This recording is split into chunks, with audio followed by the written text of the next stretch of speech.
My in-laws keep referring to me as my husband's best friend, and they don't seem to think that it is weird. So my husband confronted them and we found out their sick bet. My husband Robbie and I got married earlier this year. It was a beautiful day and I felt so much love and support from both sides of our family. 2 months after our wedding day, we celebrated my birthday at my in-laws' house. It was nothing major, just a dinner and a night together with me, my husband, his mom, dad, and sister. That is the first night I noticed them referring to me as Robbie's best friend. After my birthday dinner, we were all sitting together in the living room, just chatting and having some drinks. That's when my SIL got a phone call from a good friend of hers. When she answered the phone and her friend asked what she was doing, she replied that it was her brother's best friend's birthday. I had never heard anyone refer to me as Robbie's best friend. I am his wife, and before that we were engaged for over 2 years. Hearing my SIL refer to me like that confused me greatly. I always refer to her as my SIL, and I would expect her to do the same, or maybe even as Robbie's wife, but certainly not best friend. After my SIL hung up her phone, I asked her why she referred to me the way she did. She did not seem at all abashed. She just said, "Well, you are best friends, and that's what mom and dad call you." My SIL and I are by no means very close, but we are nice to each other and have never had any fights. We just don't hang out outside of family functions because our personalities are pretty different. She's never made it seem like she was annoyed or mad at me. I decided to let it go that night, even though it weirded me out. But then it all happened again a few days ago, which is why I'm writing this post. My MIL and I both work in the same industry doing similar jobs, but at different companies in the area. Sometimes our companies collaborate when we have clients who switch over. This week we had that happen, and I had to pay a visit to my MIL's office to help a client transition. My MIL was in the office, so I stopped by to say hello. While I was there, she introduced me to her colleague, and once again I was perplexed by how she did it. She said,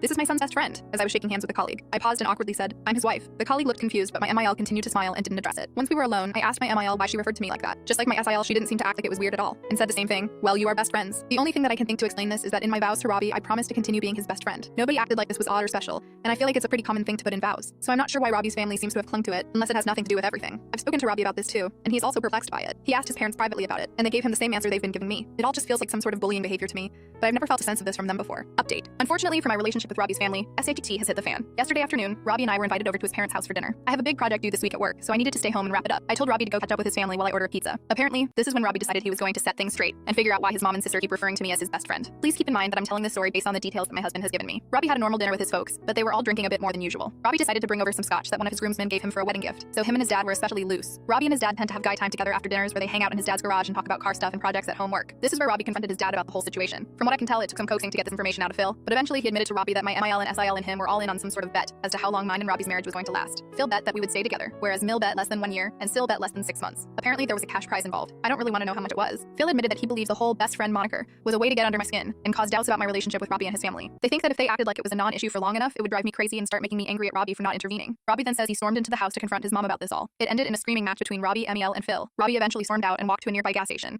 and from there he called me for a ride since he couldn't drive. This morning, when I drove Robbie back to get his car, we had a horribly awkward confrontation with his parents. ML is apparently pissed at Phil for betraying the secret, and they were fighting about it all night. Phil will be staying with us in our extra bedroom for a couple days, or until they can calm down and talk to each other again. Robbie is now set on going no contact with his mom and sister. He is angry with his father, but is more willing to forgive him. Personally, I would prefer if we saw a family therapist before doing this, but we are still ironing out the details. Hopefully we can get through this with both marriages intact.